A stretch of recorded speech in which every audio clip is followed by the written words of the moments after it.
तो town park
ticket आपको मिली और कुछ जो है सपोर्टर्स उनके नाराज हुए, क्या मना पाएंगे उन सपोर्टर्स को? कहीं ना कहीं नाराजगी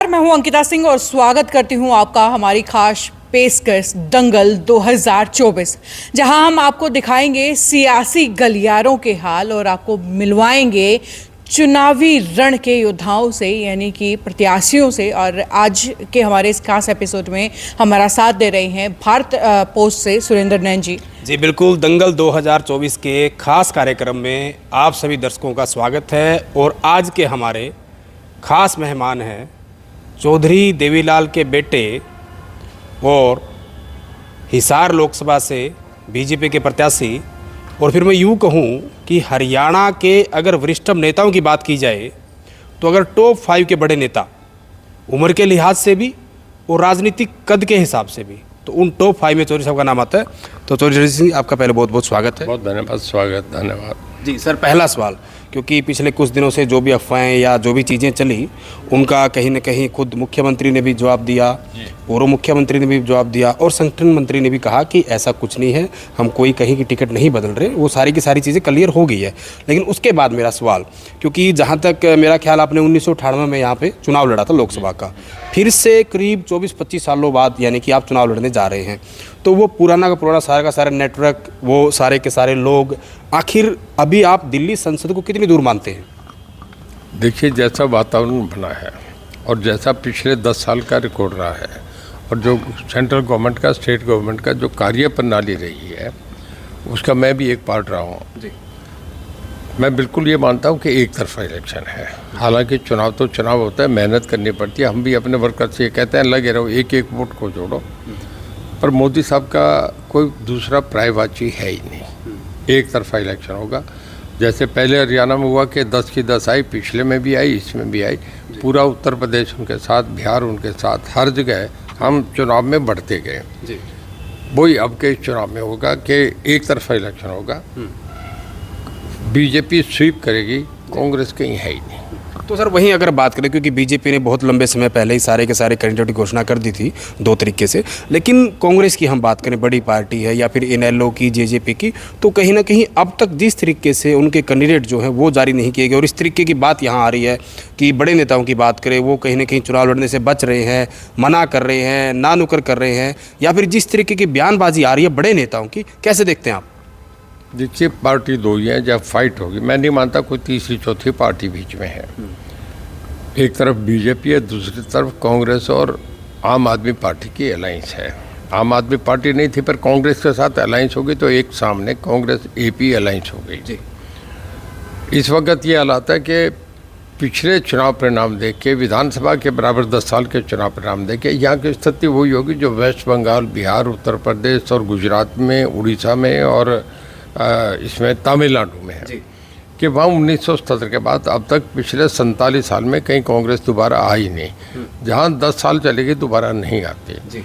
यहाँ 10 साल पूरे होने का जा रहे, लोकसभा की भी 4 महीने बाद विधानसभा भी हो जाएगा। अकेली बीजेपी एक पार्टी बन गई जो पूरी तरीके से स्थापित हो गई, जो पूरे गांव में हर वर्कर से लेके ढानी, डेरे, कस्बे तक ये पार्टी चली गई। और अब कांग्रेस कहीं है नहीं। बड़ी ऐसी डिप्रेशन मैंने 1977 में भी नहीं देखी, जबकि कोई टिकट लेने को तैयार नहीं था। आज आप देखिए उत्तर प्रदेश में सबसे बड़ा जो कद है, जो पार्टी के प्रमुख हैं, वो तो राहुल गांधी का चेहरा है। सोनिया जी कह रही है कि मैं चुनाव नहीं लड़ रही, उन्होंने रिटायरमेंट ले ली। राहुल गांधी अमेठी छोड़ के वायनाड जा रहे हैं, जाके साउथ में, लेकिन उन्हें पता ही नहीं वायनाड की वहाँ की भाषा नहीं आती, वहाँ कोई गांव नहीं देखा, वहाँ कोई ज़मीन नहीं देखी, वहाँ का खाना पीना क्या है, पहनना क्या है, उन्होंने वहाँ का जीवन नहीं देखा। वहाँ जाके वो लड़ रहे हैं क्योंकि वहाँ कांग्रेस पहले ऑलरेडी पावर में थे, पहले से चल रही है। जैसे मोदी साहब का जादू फैलता जा रहा है, पूरे नॉर्दर्न इंडिया में हो गया, सेंट्रल भारत में हो गया, नॉर्थ ईस्ट में हो गया, साउथ में भी बहुत तेज़ी से बढ़ रहा है। जैसे आंध्रा में चले गए, अब तमिलनाडु में, कर्नाटक में तो ऑलरेडी थे, एक आधी सेफ सीट देख के वो चले गए। आप ये देखो, जब ये हालात हो तो क्यों शैलजा लड़ेगी, क्यों रणदीप सुरजेवाला लड़ेंगे, सब डरे हुए हैं कि इस चुनाव में। देखिए, हुड्डा साहब ने मना कर दिया। उन्होंने तो बड़ा स्मार्टली एक तरीका बनाया कि मेरा बेटा लड़ रहा है, मैं तो ये कहूँगा कि ये दोनों लड़ेंगे, घर में एक ही लड़ेगा। वो भी डर रहे हैं। आज देखिए, पिछली बार हुड्डा साहब आ रहे थे, आज अगर चुनाव हो जाए, दोस्त है, मित्रता एक अलग चीज़ है, पर लोगों का जो मूड होता है वो एक अलग है। और इस वक्त मोदी साहब का कोई दूसरा ऑल्टरनेटिव है ही नहीं, मतलब एक तरफा होकर चुनाव होगा।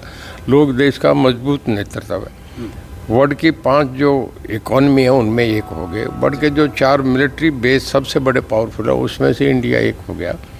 और जो बहुत सह विकास, सबका विकास जो है 2047 तक का जो सपना, और जो मोदी गारंटी लेके चले हैं, उसके आगे सब पार्टी बोलनी पड़ गई। चलिए चलिए, उसके बाद जो है हम बीजेपी और कांग्रेस के बाद जो है आपके चुनाव पर उतरते हैं।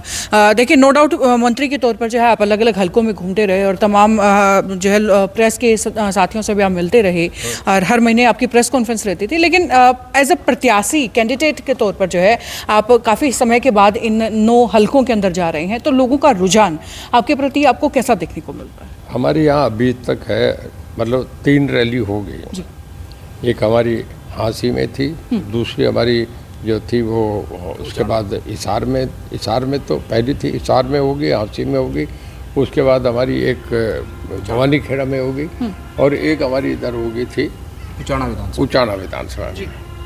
4 हमारी चारों सेगमेंट्स की होगी, जिसमें कहीं भी हमारी 7-8 हज़ार से कम भीड़ नहीं हुई। देखिए, चुनाव के 2 महीने पड़े हैं, नॉमिनेशन अभी हुए नहीं, सामने के कैंडिडेट आए नहीं, उससे पहले भी जो लोगों का ये जज्बा है, ये बता रहा है कि लोगों में बहुत ज़बरदस्त है। और जब चुनाव के नज़दीक रहेंगे 10 दिन, सामने कैंडिडेट आ जाएंगे, आखिरी जब पीक पे चुनाव होगा, उस वक्त तो मैं समझता हूँ कि लोगों का जन सैलाब उमड़ेगा। अगर मोदी साहब या अमित शाह जी कोई भी जब हिसार आके रैली करेंगे, आप देखेंगे कि पीछे के सब रिकॉर्ड टूटेंगे। ये लोगों का मूड है। जी सर, अभी तक टिकट जो है सिर्फ बीजेपी ने घोषित की है और अभी देखिए चुनावी रण खाली पड़ा हुआ है। आप नो डाउट पहुंच रहे हैं लोगों के बीच में, लेकिन अभी सामने से कंपटीशन नहीं है। क्या लगता है जब बाकी पार्टियां अपनी सीट जो है घोषित कर देंगी कि किसे वो प्रत्याशी के तौर पर उतार रहे हैं, मैदान में जब कंपटीशन होगा तो ये माहौल कितना बदलने वाला है? मैं नहीं मानता, क्योंकि वो माहौल तो उनके हाथ से निकल गया। जब वो मैदान में नहीं आ रहे, वह थके हारे आएंगे तो उसके बाद देखिए यहाँ तो एक तरफ होने जा रहा है ना, हमारे ऑफिस खुल गए, वर्कर्स लग गए, गांव में झंडे बैनर लग गए, झंडे बंद। आज बीजेपी का स्थापना, भारतीय जनता पार्टी का स्थापना दिवस था। मेरे ख्याल में आज कोई 30,000 झंडे पूरे उसमें हिसार पार्लियामेंट्री कॉन्स्टिट्यूंसी में घरों में लगे। 30,000 का मतलब कि हमारा आज भी आप समझो कि 30,000 वर्कर तैयार हो गया। 30,000 परिवार जो है, जब एक ही परिवार के अंदर 7-8 मेंबर हो तो हमारा 2.5 लाख वोटर तो आज के दिन खड़ा हो गया। जब वो घूमेगा, गांव में प्रचार करेगा, तो उनके साथ और दूसरे लोग भी जुड़ेंगे। ये मान के चलें कि जब दूसरा कैंडिडेट आता है, देखते हैं गाँव में पोस्टर दूसरों के लगे झंडे, तो उसका तो मन टूट जाता है। मैं नहीं मानता कि कांग्रेस का कैंडिडेट यहाँ को सीरियसली आएगा। आप मीडिया के लोग हैं, आपको बड़ा फेयर रहना चाहिए। आप अपनी बात उसी तरीके से रखेंगे, पूछने में आपको जो पब्लिक है उसके हिसाब से पूछेंगे, पर मन में आप भी जान रहे हैं कि सीटें सब निकली है, हिसार सीट भी उनके पास है, ये आपको भी जानकारी है। जी बिल्कुल सर, क्योंकि हम बात करें अगले 1-2 दिन में या 3 दिन में बाकी भी जो कैंडिडेट हैं उनके आने की संभावना है, लेकिन मैं परिवार की बात करूँगा हिसार लोकसभा की, क्योंकि पहले भी आपका परिवार यहाँ से लड़ता रहा है चुनाव, और ख़ास तौर पर जिस तरीके से बयान दिया, क्योंकि प्रदेश के लोग भी ये बात जानना चाहते हैं कि जिस प्रकार आपके भतीजे अभय सिंह चौटाला ने बयान दिया और दिल्ली का वो सम्राट होटल उसका बार बार जिक्र किया, तो कहीं ना कहीं वो क्या पूरी कहानी थी, जिस तरीके से उन्होंने आपके बारे में बताया, और उसके पीछे असल एक्चुअल वो बात क्या थी? क्योंकि जहाँ तक मेरी जानकारी है, अगर मैं चौधरी देवीलाल राजघराने की बात करूँ तो चौधरी देवीलाल की कैबिनेट में आप पहले सदस्य हैं जो मंत्री बने थे उनके परिवार से, शायद कृषि मंत्री थे उस वक्त। तो वो जो वाकया हुआ था आखिर क्या था वो? देखिए, सब मीडिया को पता है। मैं चौधरी देवीलाल ने एक बात कही कि कभी भी परिवार के लिए कुछ बातें ऐसी नहीं कि हमारे परिवार की पराकाष्ठा, हमारी मर्यादा हो रहा है। मैं किसी पे व्यक्तिगत नहीं लाऊंगा, पर एक जो सबसे चर्चित रहा उन दिनों में महम कांड जो हुआ था, उस महम बाई इलेक्शन में जो कुछ हुआ, उस घटनाओं का पुरानी बातें होगी, उसके एक ऐसा उसका फॉल आउट हुआ कि चौधरी देवीलाल को भी डिसमिस कर दिया गया, जो सबसे पॉपुलर, जिन्होंने पूरा उस वक़्त के सारे जो सबके देश के नेताओं तो एकजुट करा। और चौधरी देवीलाल तो प्रधानमंत्री चुने गए थे, उन्होंने वीपी सिंह को प्राइम मिनिस्टर बना दिया, लालू मुलायम सिंह को बना दिया, यहाँ हरियाणा में ओम प्रकाश जी, कभी मास्टर हुकम सिंह, कभी बनारसी दास, और आपका बीजू जनता दल के वहाँ उनको बना दिया, चिमन भाई पटेल, मुलायम सिंह, लालू, सब उनके हाथ से बने। प्रधानमंत्री तक जो आपका पहले वीपी सिंह को बनाया, फिर चंद्रशेखर को बना दिया। जो चौधरी देवीलाल का इतना बड़ा कद था, उसके बाद उन हालात को सारा हरियाणा जानता है। मैं कोई पर्सनल टीका टिप्पणी नहीं करना, उसके लिए जिम्मेदार केवल हमारे आदरणीय बड़े भाई साहब चौटाला साहब थे। वो बाई इलेक्शन लड़ते, उसी से सब राजनीति का पूरा सीन बदल गया। तो वहीं सर मैं एक सवाल करना चाहूँगा, क्योंकि अगर हम कांग्रेस की बात करें तो जो कुरुक्षेत्र की सीट है वो इंडिया अलायंस में है और आम आदमी पार्टी के हिस्से में है। उनके लिए प्रचार करे थे रणदीप सिंह सुरजेवाला, उनका बयान आपने सुना होगा। हालांकि महिला आयोग ने उनको नोटिस भी दिया है रणदीप सिंह सुरजेवाला के बयान पे, जिस तरीके से उन्होंने हेमा मालिनी को लेकर, आलिया भट्ट को लेकर और कुछ और लोगों को लेकर टिप्पणी की है। कैसे आप देखते हैं उनके बयान को? देखिए, उन लोगों का अलग उनका क्षेत्र है, हमारा अलग है। हमारे सामाजिक जीवन में महिला की बहुत इज्जत होती है। वो उम्र के हिसाब से हमारी माँ भी है, हमारी बहन भी है, हमारी बेटी भी है। उनके लिए कोई इस तरीके की टिप्पणी करना समाज में कोई नहीं पसंद करता, खास करके हिंदुस्तान में जो भारतीय समाज में ऐसी टिप्पणी कोई पसंद नहीं करेगा। चलिए, उसके बाद बयानों की जब हम बात करें तो पीछे एक बहुत बड़ा हुआ जो है बनाया गया आपके एक बयान की छोटी सी बाइट कहीं से काट करके, और हो या ना हो वो बात अलग है। क्या लगता है कि ये किसकी तरफ से करवाया गया, या हुआ या करवाया गया? नहीं, मैं उस पर ऑलरेडी स्पष्टीकरण दे आया। अब जब उन्होंने उस पर फैसला करना समाज पे, तो उसके अब दोबारा मेरा कहना नहीं बनता। वो संतुष्ट थे, अब उन्होंने अपना फैसला करके कन्वे करना है। मैं मेरा केस वहाँ एक्सप्लेन कराया, वो एक साधारण बात में थी, उसे घुमा फिरा के कुछ कह दिया गया, वो आपको एक आध दिन में स्पष्ट हो जाएगा। चलिए, उसके बाद जिस तरीके से, क्योंकि देखिए आपका नाम अनाउंस होने से पहले कुछ और प्रत्याशी मैदान के अंदर थे, फिर चाहे बात कुलदीप बिश्नोई की करें या कैप्टन अभिमन्यु की करें, उनके भी साथियों को काफ़ी उम्मीद थी कि टिकट शायद उन्हें मिल जाए। टिकट आपको मिली और कुछ जो है सपोर्टर्स उनके नाराज़ हुए। क्या मना पाएंगे उन सपोर्टर्स को? कहीं ना कहीं नाराज़गी कई दिनों तक ये चलती रही कि नाराज़गी है। कुलदीप बिश्नोई तो खुद भारतीय जनता पार्टी एक बहुत बड़ी पार्टी है जो 2 से उठ के 1980 में जब इनका स्थापना दिवस, आज जो इनका दिन है, उससे लेके आज तक 2 से लेके 303 पे जो पार्टी पहुंची, बड़ा क्रिस्मेटिक इनका सारा कुछ हुआ था। उस पार्टी के लिए हज़ारों आदमी लाइन में होंगे उसकी लोकसभा का टिकट लेने के लिए। तो बहुत लोग उम्मीदवार से मेरे से पहले भी थे। मैं कभी भी आपके पास इशार आता था, जब भी चलता, मैंने कभी अपने आप को उम्मीदवार घोषित नहीं। मैं कहने अगर पार्टी मुझे चाहेगी तो मेरे कंफर्टेबल रिश्ते मैं लड़ लूँगा। और अब भी उन्होंने मुझे टिकट दी। देखिए उनके यहाँ एक सर्वे होता है, वो देखते हैं कि किस तरीके के लोग हैं। 50 सर्वे आते हैं, फिर पार्टी में उनके ऊपर सेंट्रल इलेक्शन कमेटी है। हमारे माननीय मुख्यमंत्री जी तब मनोहर लाल जी थे, उनसे भी पूछा गया, स्टेट प्रेसिडेंट से पूछा गया, जिले की रिकमेंडेशन होती है, हिसार जिला से सब हमारे मंडल अध्यक्ष, जिला अध्यक्ष, वो सब उनके ऊपर रिकमेंड करते हैं। एक प्रोसेस होके जाता है, उनके मेरिट बनती है, फिर वो देख के करते हैं। सभी समीकरण होते हैं, किस जाति से, किस समुदाय से, कहाँ किसको करना है, ओबीसी को करते हैं, एससी को भी करते हैं, सबको मिला के उनका एक अपना निर्णय होता है। और बहुत बुद्धिजीवियों की पार्टी है, उन्होंने सोच समझ के एक को फैसला कर दिया, मुझे टिकट दे गया, मैं उनका कैंडिडेट बन गया। अगर कुलदीप बिश्नोई होते तो वो भी हमारे कैंडिडेट होते। बहुत कैंडिडेट हर पार्टी में, हर जगह 10-10 कैंडिडेट थे जी। तो जिसको दे दे, ये पार्टी का निर्णय, इसमें मेरे ख्याल में किसी को कोई आपत्ति है ही नहीं। ये तो मीडिया की बातें हैं कि वो नाराज़ है, वो नाराज़ है। मेरी कुलदीप बिश्नोई से बात हुई, मेरी भव्या बिश्नोई उस दिन मंच पे थे, कैप्टन अभिमन्यु भी थे। ये तो मैं नहीं मानता इन बातों में कोई दम है, तो यूँ बिना बात की फैलाई हुई बातें हैं। चलिए, आपको टिकट देने के लिए, क्योंकि बीजेपी ने एक दायरा एज का जो बार बार बोल रहे थे कि रणजीत सिंह चौटाला जो है बीजेपी के उस दायरे से बाहर चले जाते हैं, लेकिन फिर भी जो है रणजीत सिंह चौटाला के लिए बीजेपी ने अपनी सारी कंडीशंस हटा के उनको आगे लेकर के आया। क्या पहले से कोई बात चल रही थी, या क्या कुछ जो है पर्दे के पीछे क्या चल रहा था? ऐसा क्या हुआ कि बीजेपी ने अपनी सारी शर्तें एक साइड? कुछ पर्दे के पीछे नहीं था, मैं उनकी पार्ट का एक हिस्सा था। टेक्निकली मैं नहीं हो सकता था, उसके लिए मुझे रिजाइन करके बनना पड़ता था। ये बीच में बाधा थी। मेरा तब से मुझे माननीय मनोहर लाल जी का बहुत बड़ा विश्वास मेरे साथ था।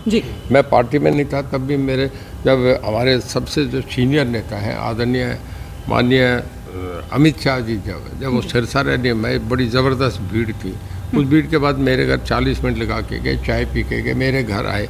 मुझे इतना उन्होंने, मेरा सौभाग्य, मुझे इतना मान इज्जत दी। तो सब बातें पार्टी में चल रही थी, उन्होंने देख के फैसला करा। तो मेरा ऐसा नहीं है कि मैं उनके लिए कोई नया था, मैं पार्टी के लिए ही काम कर रहा था, उन्हें इस बात की जानकारी थी। नहीं, बिल्कुल जैसा आपने कहा चौधरी साहब, क्योंकि जिस तरीके से आपको टिकट मिला और जिस तरीके से आप प्रधानमंत्री नरेंद्र मोदी से मिले थे, पहले पूरा परिवार आपका मिलता रहा है, अमित शाह से, बड़े नेताओं से लगातार आपकी मुलाकातें पहले भी होती रही थी, तो कहीं ना कहीं आप पर विश्वास और प्रेम था, वो बिल्कुल साफ तौर पे देखा भी गया। लाल आए, कुलदीप बिश्नोई वहाँ भी नज़र नहीं आए, उनके बेटे नज़र नहीं आए, यहाँ तक कि उनके खासम खास रणधीर पनिहार के घर मनोहर लाल को जाना पड़ा। तो आखिर क्यों देरी लग रही है? क्या सब कुछ सेटलमेंट कर लिया गया, अभी थोड़ी बहुत है कमी है? देखिए, मैं इन बातों में झाँक के नहीं सकता। मुझे पार्टी ने उम्मीदवार बन दिया। मैं आज मनोहर लाल जी कल आए थे, मैं भी उन्हें गया था। अलग अलग सब लोगों को वो अपने पार्टी कवर कर रहा हूँ। वो देखिए, पार्टी का संगठन का काम पिछले 20 साल से देख रहे थे। जिला प्रचारक से उन्होंने अपना कार्य शुरू करा था, और उसके बाद वो प्रदेश के प्रभारी भी रहे यहाँ के, वो सब कुछ हो ही रहे। अब 9.5 साल से मुख्यमंत्री, उन्हें एक एक बात की जानकारी है, कौन वर्कर कैसा है। वो सभी 10 लोकसभा में जाएंगे, उनके जाने से पार्टी को बल मिलता है, हर कैंडिडेट को मजबूती मिलती है। तो वो जाएंगे अपना कार्य करके। कल यहाँ गए, कल सरसा जा रहे हैं, आज सरसा चले गए, कल वो रोहतक जाएंगे, फिर कुरुक्षेत्र जाएंगे, सब जगह वो जाएंगे, उनके जाने का लाभ मिल रहा है। आज देखिए, आज उनके एक स्टेटमेंट से सब पासा पलट गया ना। आप जो चल रहा था सारी बातें जीरो हो गई कि जिम्मेदार आदमी एक बात कह गए। हाँ, तो उनके आने का वर्कर्स में जोश अलग हो गया, सब लोग लाइन में। अब एक आध दिन में सब काम पे दौड़ के लग जाएंगे। बिल्कुल, चलिए अब विपक्ष की बात कर लेते हैं। आपके, मैंने जैसा कहा कि पुराने दोस्त और लगातार 2 बार मुख्यमंत्री रहे हरियाणा के भूपेंद्र सिंह हुड्डा, वो लगातार कहने के बयान दे रहे हैं। हालांकि उनकी टिकटें आनी बाकी है, खुद भी वो मना कर चुकी कि मैं चुनाव नहीं लड़ूंगा, मेरा बेटा लड़ेगा, लेकिन वो लगातार बयान दे रहे हैं। बीजेपी जो है वो चेहरे बदलने में लगी हुई है, हम जो वो सरकार ही बदल देंगे, लगातार इस बात पर वो जोर दे रहे हैं। देखिए, उनकी गेम एक ही है कि किसी तरीके से ये रणदीप सुरजेवाला और शैलजा को चुनाव में खड़े कर दो। जो चीज़ें वो चाह रहे हैं कि वो अंदर नहीं जिन्हें जीरो कर सकते, वो चाह रहे हैं कि इन्हें चुनाव लड़ा के लोगों से ही जीरो करवा दो। इस तरीके की पार्टी की आंतरिक ये राजनीति चल रही है कि कांग्रेस में, आपसे नहीं, कांग्रेस ऑन रिकॉर्ड 14 बारी कांग्रेस में विघटन हुआ है। एक दूसरे को फंसा के हराने का काम करते हैं। तो ये अंदर की गेम है। बाकी मैं नहीं मानता कि वो ये कह दें वो बदल जाएंगे। तो पिछली बार हुड्डा साहब ने कहा तब तो चेहरे नहीं बदले गए, तब तो उनके कहने से हमारी 10 की 10 सीट आई, उससे पिछली बार भी आई, अब भी आ रही है। और विधानसभा में 10 साल से वो कहते रहे हम बनेंगे, नहीं बने, बीजेपी बनी है। जी, हरियाणा से बाहर मैं बाकी राज्यों की बात भी करूं, पश्चिम बंगाल की मुख्यमंत्री है ममता बनर्जी, उन्होंने भी एक बयान दिया, आपने भी हो सकता है शायद सुना हो। उन्होंने कहा है कि जो जहरीला सांप होता है ना, जहरीले सांप पर विश्वास कर लेना, जहरीले सांप पर यकीन कर लेना, लेकिन बीजेपी पर, मोदी पर यकीन मत करना। देखिए मैं एक बताऊँ, सांप पे तो किसी पे विश्वास नहीं करता। ममता बनर्जी कभी किसी भी सांप को गले में डाल के चले गया। ये बातें बड़ी छोटी बातें हैं। देश के प्रधानमंत्री हैं, इस तरीके की बात कहना, कभी किसी ने आपने हाथ में पकड़ के जेब में किसी ने सांप डाला है, कि बेतुक की बातें हैं जिनका कोई मीनिंग नहीं। पॉलिटिकल आदमी एक दार्शनिक होते हैं, अच्छी बात कहनी चाहिए जो लोगों को हजम हो। मैं वो कहूँगा जो मेरे मन पे ठीक है, मुझे ठीक लगे कहूँगा, अगर मुझे नहीं लगेगी मैं कहूँगा मुझे इसकी जानकारी नहीं, या मैं ये स्पष्ट कह दूँगा कि मैं इसके पक्ष में नहीं। पर बेतुकी बातें करने का तो कोई मीनिंग नहीं। कोई आदमी सुनेगा, पॉलिटिकल आदमी, इस बात को कोई जहरीले सांप है, किसी ने मुंह खोल के देखा, जिसने मुंह खोल के देखा उसको डंक नहीं लगता क्या? सांप से इतनी दूर रहते हैं लोग, डर के उधर दीवार पे चढ़ जाएंगे। ये बेकार की बातें हैं। मैं इन बातों का बेमतलब की बातें विदाउट एनी मीनिंग है। जी, उसके बाद विपक्ष का जिक्र जहां चल रहा है तो हम बृजेंद्र सिंह जी की बात करेंगे, जो मौजूदा सीट से जो उन्होंने इस्तीफा भी दे दिया था और बैठे बिठाए जो है मोदी लहर के अंदर वो यहां से हिसार से सांसद बने। और कुछ चुनाव से कुछ ही समय पहले उन्होंने ये कह के कि मेरी कुछ मुद्दों पर जो है सहमति नहीं बनी पार्टी के साथ, वो छोड़ करके और आपके विपक्ष में जाकर के शामिल हो गए। अभी कुछ दिन पहले उचाना में भी जाकर के आई हूँ, तो मुझे जो है माहौल दो तरफा दिखा। आपको क्या लग रहा है जो बृजेंद्र सिंह गए हैं कांग्रेस पार्टी में, उसका कितना नुकसान उचाना हल्के से आपको हो सकता है? देखिए, इससे मैं ये समझता हूँ एक क्वेश्चन बन जाएगा, लोग जो हल्के में पूछेंगे कि आप 4.5 साल पार्टी के एमपी थे, आप पार्टी के बड़ा पटका डाल के घूमते थे, बड़े जिंदाबाद करते थे, पार्टी बहुत बढ़िया थी, और ये 4 महीने में कौन सा आपने डायग्नोज कर दिया कि आप जाके कांग्रेस के, आपको इस बात की जानकारी है कि बुरी तरह हारेंगे, फिर आपने यूँ करा, वो तो सोचेंगे कि इनका अपनी सोच ही ठीक नहीं थी। मेरे अजीज हैं, मेरे मित्र के वो बेटे हैं, पर मैं एक IAS ऑफिसर रहे हैं, मैं इज़्ज़त करता हूँ, बहुत काबिल ऑफिसर थे।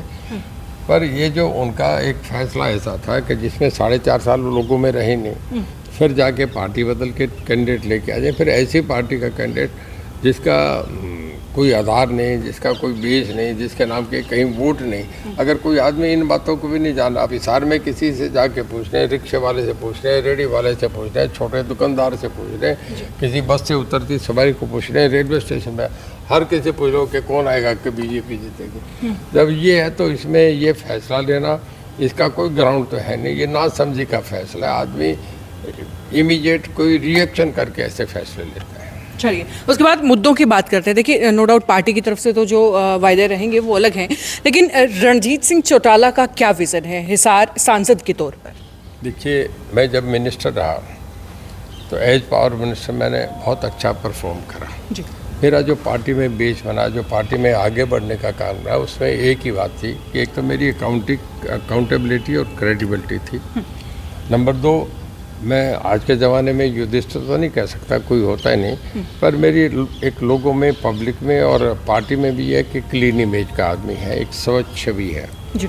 दूसरा, जो मेरे डिपार्टमेंट में काम करा वो बहुत ही, आप ये समझे कि बहुत बढ़िया काम था, जिसमें मैं हमारे देश के राष्ट्रपति, हमारे माननीय, उनसे मुझे देश में 2nd अवार्ड मिला। कर्नाटक के बाद हमारा सोलर कंजर्वेशन में मुझे नंबर 2, कर्नाटक के बाद हम नंबर 2 हुए।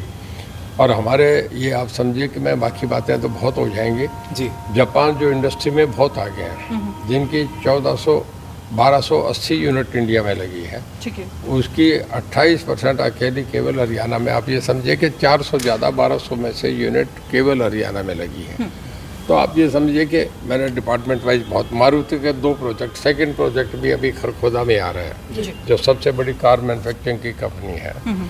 ये सब कारें हैं जो मैंने देखा। अब जैसे मेरे डिपार्टमेंट में हमने सबसे बड़ा इंडस्ट्रियल हब बन गया आपका गुड़गांव, फरीदाबाद, मानेसर, रेवाड़ी, पलवल, फरीदाबाद। इस एरिया के अंदर हम पूरे देश के जो एक्सावेटर बनते हैं वो हम 67% बना रहे हैं। जी पूरे देश की जो क्रेन बनती है वो 53% बनाते हैं।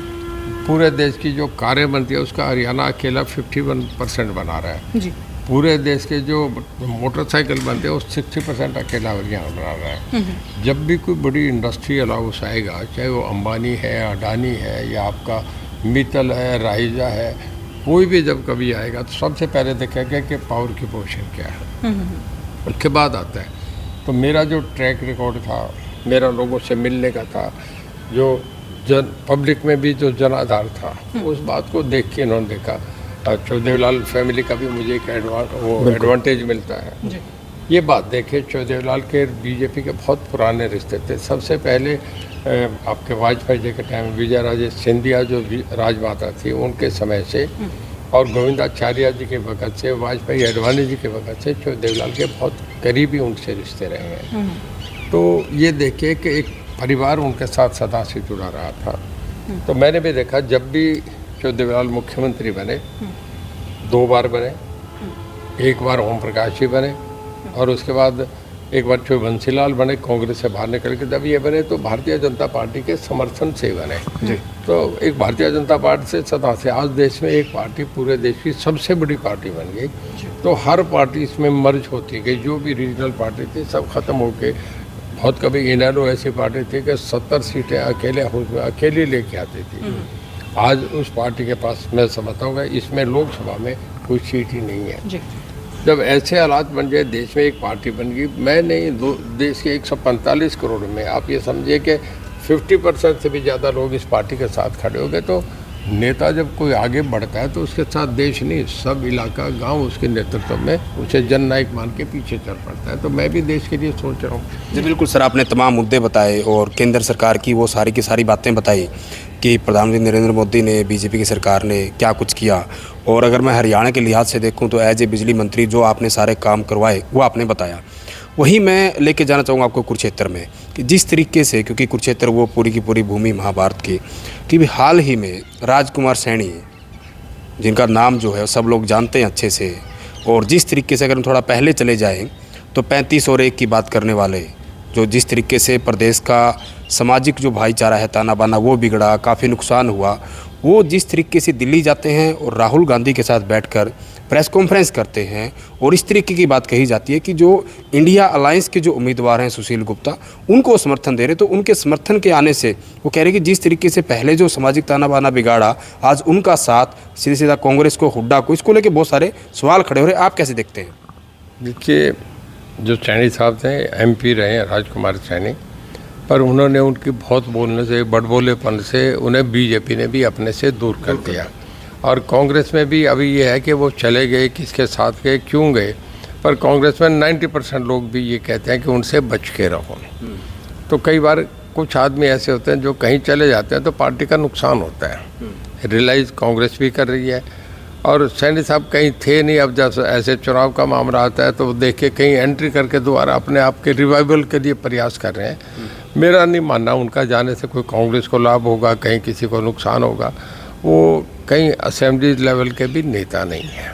जी सर, मेरा अंतिम सवाल है, क्योंकि आपके पोते हैं और पहले गठबंधन में आपके साथ सरकार चला रहे थे और आपके ही सरकार में जो है डिप्टी CM रहे दुष्यंत चौटाला, वो भी लगातार गांव-गांव जा रहे हैं और जिस तरीके से देखा नाणोद हल्के में उनका बहुत सारा विरोध हुआ, यहाँ तक कि कुछ गांव में तो उनको घुसने तक नहीं दिया गया। तो जिस तरीके की चीज़ें चल रही हैं, जिस तरीके की नाराज़गी, कैसे देखते हैं आप पूरे मामले को? देखिए, हम आपस में परिवार तो है और चुनाव में ओम प्रकाश जी भी आमने सामने लड़े हैं। प्रजातंत्र की एक लाइन की परिभाषा है कि जहाँ विचारों का विरोधाभास हो उसे प्रजातंत्र कहते हैं। मैं कहाँ वोट डालूँगा, मेरी धर्मपत्नी कहाँ वोट डालेगी, उनकी चॉइस अपनी है, मेरी अपनी है। चौदेवलाल बहुत बड़े डेमोक्रेट थे। मैं ओम प्रकाश जी भी आमने सामने चुनाव लड़े हैं, पर हमारे सामाजिक रिश्ते, पारिवारिक रिश्ते आज भी वही हैं, बड़े भाई हैं, आज भी मिलते हैं। मैं दोनों हाथ जोड़ के प्रणाम करता हूँ। घर आएंगे हम सब खड़े हो जाएंगे, जब तक वो बैठेंगे नहीं, वो हमारा पारिवारिक मामला है। सुबह जब आज चौदेवलाल की पुण्यतिथि थी तो टाउन पार्क में मैं भी गया था।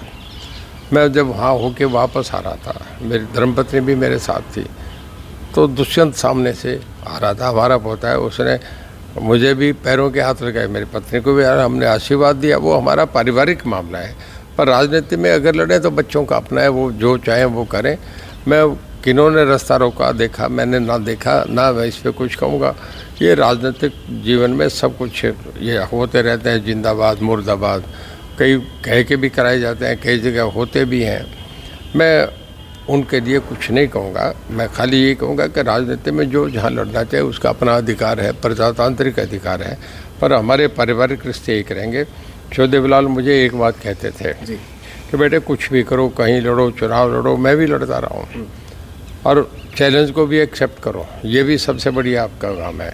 पर कहते कभी परिवार के लिए गंदी बात आपस में ना करें, तो मैं कोशिश करता हूँ कि अवॉइड करें, पारिवारिक मामले पे कोई टिप्पणी नहीं करूँ। हमारे परिवार की पराकाष्ठा, इज्जत लोगों में लोग बहुत इज्जत से देखते हैं और हम ऐसी बेतुकी बातें करें जिन्हें लोग सुनना नहीं चाहते। लोग सुनना चाहते हैं पॉलिटिकली हम क्या करेंगे, हमारा मिशन क्या है, हम लोगों में जाके करेंगे क्या। मैं क्यों उनको, देखिए लोकसभा विधानसभा लोगों की संपत्ति है, लोगों की इन्वेस्टमेंट है, हमें वो एक रोल दे रहे हैं, हम उनका मैनेजर का रोल करें। हम अच्छा करेंगे, परफॉर्म करेंगे, हमें दोबारा बना देंगे, हम नहीं करेंगे तो हमें हटा देंगे जी। तो मैं तो एक बहुत मर्यादा में रह के जो मुझे कहना चाहिए और एक बहुत सभ्य तरीके से जो कहना चाहिए वही कहूँगा। लोग गाली नहीं सुनना चाहते, लोग चाहते हैं कि अच्छी बात करो। चलिए, परिवार का जिक्र जिस तरीके से चला, आपने कहा कि बड़े मर्यादा में तरीके से जो है आप रहने वाले हैं, लेकिन हाल ही में जो है अभय सिंह चौटाला जी ने आपके ऊपर टिप्पणी की, पिछला कोई किस्सा, कोई सवाल आपसे पूछने को कहा गया, या फिर क्योंकि हिसार लोकसभा के अंदर पहली बार ऐसा हुआ है कि एक ही कुनबे के जो है 3 अलग अलग पार्टियों से लोग उतरने वाले, तो क्या लगता है कि आपके साथ साथ यही मर्यादा आपके कुनबे के बाकी लोग, जो 2 बहुओं का जिक्र चल रहा है आप ही की कुनबे की, वो जब चुनाव मैदान में उतरेंगी तो ये मर्यादा तब भी बनी रहेगी या धर्म संकट खड़ा होगा? क्योंकि बयानबाजी और चुनाव के समय ना हो ऐसा कम ही देखा गया है। देखिए हर आदमी देख के लड़ता है चुनाव, मैं भी चुनाव लड़ता हूँ तो कई बार सर्वे भी कराता हूँ, देखता हूँ पोजीशन क्या है, पार्टी के सामने जो लड़े उस पार्टी की पोजीशन क्या है, जिससे मैं खड़ा हूँ वो धरातल पे क्या है। जैसे कांग्रेस में हो रहा है कि कोई चुनाव लड़ने को तैयार नहीं जी, मैं ये नहीं मानता, अभी तो नॉमिनेशन का टाइम बाकी है। ठीक है, कोई परिवार से बहुत सोच समझ के इस पे चुनाव में उतरेगा, उनका निर्णय वो कर सकते हैं तो करेंगे। पर मैं ये समझता हूँ अभी जो हालात देखते हैं उसमें सोच के शायद पार्टी तो उनकी चुनाव लड़ेगी, घर का मेंबर लड़े नहीं लड़े अभी इस मामले में तो जब नॉमिनेशन आएगा तभी पता लगेगा। मेरा ये मानना है कि इतनी समझ तो सबको है कि मोदी साहब के इस जो एक तरफ का ज़बरदस्त एक आकर्षण है, ज़बरदस्त उनका एक फैलाव है, ज़बरदस्त लोगों में उत्साह है, उसमें कोई भी आदमी मैदान में उतरने से अपनी अकाउंटेबिलिटी के लिए बहुत सोचेगा। चलिए, उसके बाद मेरा आखिरी सवाल आपसे कि देखिए रानिया से विधायक रहे हैं और हिसार फिलहाल जो है आप पिछले काफ़ी दिन से मैं देख रही हूँ कि आप जो है आपके पूरे कार्यकर्ता या आपका परिवार जो है हिसार में डेरा डाल करके यहाँ डट चुका है, और अब आने वाले समय में चुनाव के दौरान जो है यहाँ हिसार के लोगों से ही, हिसार के कार्यकर्ताओं से जो चुनाव लड़ा जाएगा या रानिया के जो कार्यकर्ता हैं उन्हें भी हिसार बुला लिया जाएगा? आप या तो आपको जानकारी नहीं, आप मेरे दफ्तर में जाके देखें, कुरुक्षेत्र के भी कार्यकर्ता आए बैठे हैं, पलवल से भी आए बैठे हैं जी। रणजीत सिंह का पूरे हरियाणा में हर जगह मेरे अपने वर्कर्स हैं, टीम है। रानिया बहुत, अगर रणजीत सिंह खाली रानिया का ही होता तो मुझे हिसार लोकसभा क्यों देते हैं? ये तो दूसरा जिला, मेरा जहाँ चौटाला गाँव है हाँ। वो यहाँ से आप ये देखिए कि सिरसा वहाँ से 100 किलोमीटर है और उसके बाद 100 किलोमीटर है, और इसके बाद अगर आगे जाके आप देखें जो आखिरी गांव नरवाना का है वो 150 किलोमीटर आगे है। मैं 350 किलोमीटर आके वोट लड़ रहा हूँ तो कहीं न कहीं रणजीत सिंह का संपर्क लोगों में वो तो है। ये अगर मैं रानिया के वर्कर पे, रानिया ठीक है मेरा असेंबली का कार्य क्षेत्र चल रहा है, इसके करके मेरे के लिए बहुत अजीज है, मेरे लिए बहुत बढ़िया लगता है। पर रानिया के वर्कर जो है वो तो वहाँ करेंगे जहाँ अशोक तंवर लड़ रहे हैं, वो सिरसा में काम करेंगे, यहाँ नहीं आएंगे। चलिए, बहुत बहुत शुक्रिया चौधरी साहब आपका हमारे साथ जी। तो भाई ये थे आज की हमारी सीधी खास बातचीत के अंदर चौधरी रणजीत सिंह चौटाला फिलहाल जो है बीजेपी की टिकट से मैदान में हैं और अभी चुनाव का बहुत समय जो है बाकी है, लगातार उतार चढ़ाव जो है चुनाव के आते रहेंगे, लगातार जो है इसी तरीके से तस्वीरें इस चुनाव की हम आपको दिखाते रहेंगे। चौधरी साहब से भी जो भी सवाल होंगे समय दर समय जो है हम पूछते रहेंगे, और अगर आपके भी जहन में कोई सवाल है तो आप भी जो है हमें इस वीडियो में कमेंट बॉक्स में लिख कर करके बता सकते हैं। और इसी तरीके की राजनीतिक हलचलों को जानने के लिए जुड़े रहिए हमारे खास प्रोग्राम दंगल 2024।